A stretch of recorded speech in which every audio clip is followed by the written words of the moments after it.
Assalamualaikum warahmatullahi wabarakatuh. Alhamdulillahirrabbilalamin. Wabihi nasta'in wa ala umuri dunya wadin. Wassalatu wassalamu ala asrofil anbiya'i wal mursalin Sayyidina wa maulana Muhammadin wa ala alihi wa sahbihi ajmain, amma ba'du. Pertama-tama, marilah kita panjatkan puji dan syukur kehadirat Allah subhanahu wa ta'ala, karena berkat rahmat, nikmat, serta karunia-Nya sehingga kita semua dapat menyelesaikan tugas pembelajaran tematik ini. Untuk itu, perkenalkan, saya dari kelompok ini beranggotakan 3 orang. Saya sendiri Raden Ali Basit, dan kedua teman saya yaitu Assalamualaikum warahmatullahi wabarakatuh. Perkenalkan, nama saya Nengsi. Assalamualaikum warahmatullahi wabarakatuh. Nama saya Nur Emilianawati. Kita akan menjelaskan tentang menyusun peta konsep jaringan tema. Kita perlu ketahui bahwasanya jaringan tema adalah pola hubungan antar tema tertentu dengan sub-sub pokok bahasan yang akan diambil dari berbagai bidang studi terkait. Nah, salah satu langkah dalam penyusun pembelajaran tematik adalah membuat rancangan pembelajaran untuk memadukan mata pelajaran menjadi sebuah tema yang menarik dan terpadu, sehingga pada saat pembelajaran membawa peserta didik ke dalam suasana yang sesuai dengan imajinasinya. Pembuatan jaringan tema melalui beberapa tahapan, langkah-langkah yang harus dilalui diantaranya. Tentukan terlebih dahulu tema.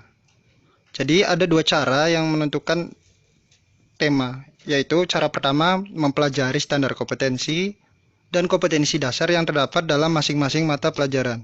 Dilanjutkan dengan menentukan tema. Lalu cara kedua yaitu menentukan terlebih dahulu tema-tema pengikat keterpaduan. Untuk menentukan tema tersebut, guru dapat bekerja sama dengan siswa-siswi sehingga sesuai dengan minat serta kebutuhan mereka.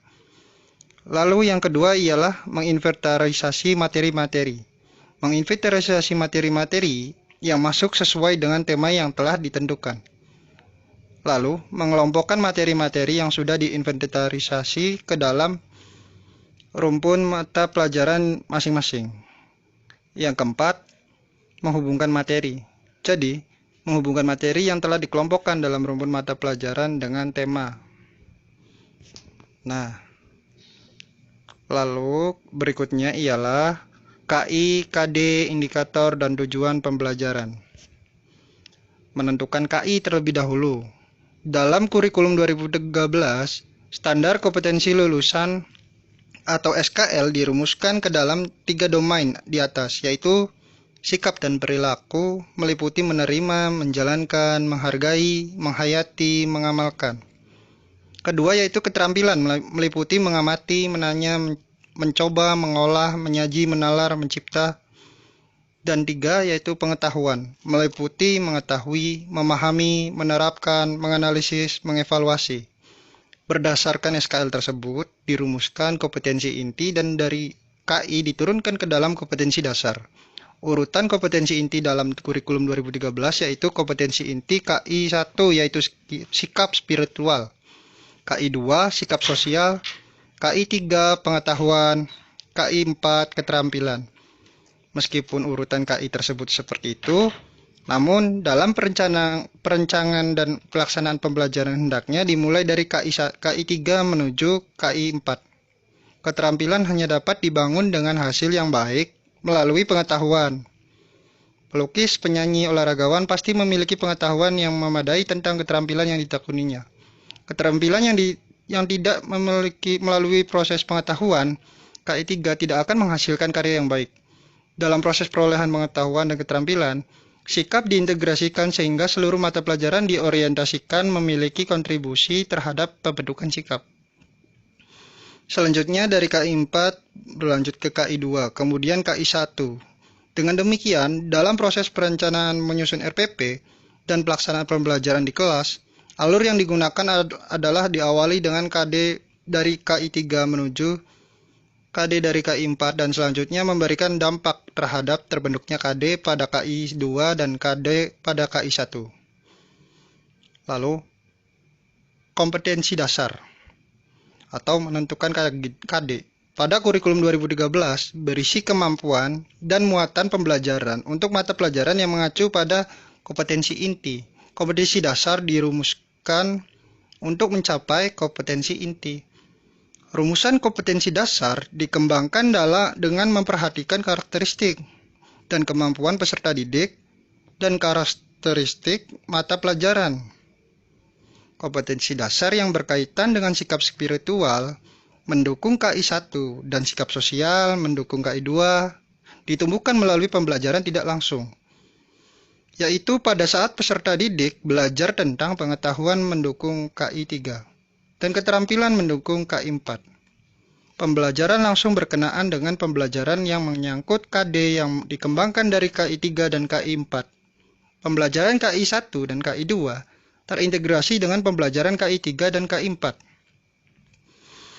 Kemudian, kita tentukan KD dari KI 3. Bisa kita ambil dari silabus atau salinan lampiran Permendikbud nomor 67 tahun 2013. Berdasarkan KD dari KI 3 tersebut, kita coba kaitkan dengan keterampilan apa yang harus dicapai oleh siswa dengan melihat KD dari KI 4 yang sesuai.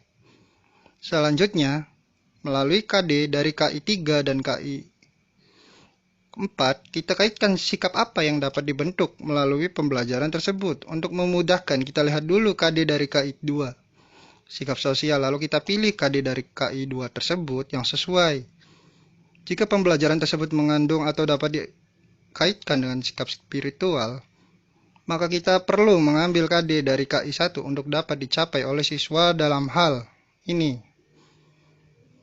Lalu, untuk nomor 3, menentukan indikator sekaligus pembelajaran. Untuk lebih memudahkan dalam merumuskan indikator, apakah sesuai dengan KD yang telah diterapkan atau tidak. Sebaiknya, setelah kita menetapkan KD, kita rumuskan indikatornya. Perhatikan contoh berikut. Salah satu KD dari KI 3. Kita ambil dari seni budaya atau SBK atau SBDP. 1.1. Mengidentifikasi unsur rupa pada benda di alam sekitar. Indikatornya ialah mengelompokkan berbagai ukuran bintik, garis, bidang, warna, dan bentuk pada benda 2 dan 3 dimensi di alam sekitar. Mengelompokkan berbagai jenis bintik, garis, bidang, warna, dan bentuk pada benda 2 dimensi atau 3 dimensi di alam sekitar. Mewarnai gambar sesuai dengan warna alam. Berdasarkan KD 3.4 Bahasa Indonesia dan indikatornya di atas, kita dapat mengkaitkan dengan KI 4 keterampilan dan KD-nya. Lalu kita rumuskan indikatornya. Nah, kompetensi dasar dari KI 4 mengekspresikan diri melalui gambar ekspresif. Indikatornya ialah, perhatikan, mengungkapkan perasaan tentang unsur rupa pada benda di alam sekitar yang dituangkan dalam gambar. Memilih objek benda alam yang memiliki unsur rupa. Membuat hiasan kelas dengan bahan dasar kertas dengan teknik mozaik. Nah, langkah berikutnya adalah kita tetapkan KD dari KI 2 dan KI 1 yang dapat dibentuk melalui pembelajaran KD dari KI 3 dan KI 4 tersebut. Dalam hal ini, sikap yang dapat dibentuk dalam pembelajaran adalah sesuai dengan KD 2.1 dan KD 1.1, mengidentifikasi unsur atau elemen musik dari berbagai sumber bunyi yang dihasilkan tubuh manusia. Indikatornya ialah menentukan sumber bunyi yang dihasilkan oleh tubuh manusia, membedakan bunyi yang dihasilkan tubuh manusia, memperagakan berbagai bunyi yang dihasilkan tubuh manusia. Setelah kita menetapkan KD dan indikator untuk KI 3 dan KI 4, lalu KD dari KI 2 dan KI 1, kemudian kita tuliskan di RPP dengan mengurutkan dimulai dengan KD dari KI 1 sampai KD dari KI 4. Selanjutnya, rumuskan tujuan pembelajaran berdasarkan indikator di atas. Utamakan dulu indikator dari KD pada KI 3. Nah, berdasarkan indikator dari KD pada KI 3, kita dapat mengintegrasikan indikator dari KI yang lain dan dalam merumuskan tujuan pembelajaran. Perlu diperhatikan dalam merumuskan tujuan pembelajaran, hendaknya menggunakan kaidah A, audien, behavior, condition, dan degree. bukan hanya menambahkan kata siswa dapat pada indikator. Perhatikan contoh berikut.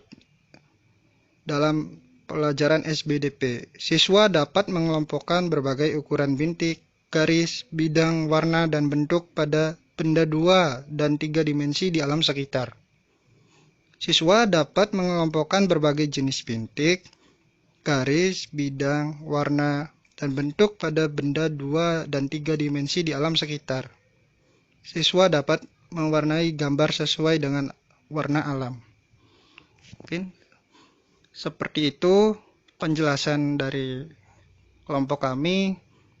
Bila mana kurang sesuai mohon dikoreksi, kurang lebihnya mohon maaf. Billahi fisabilil haq wastabiqul khairat. Wassalamualaikum warahmatullahi wabarakatuh.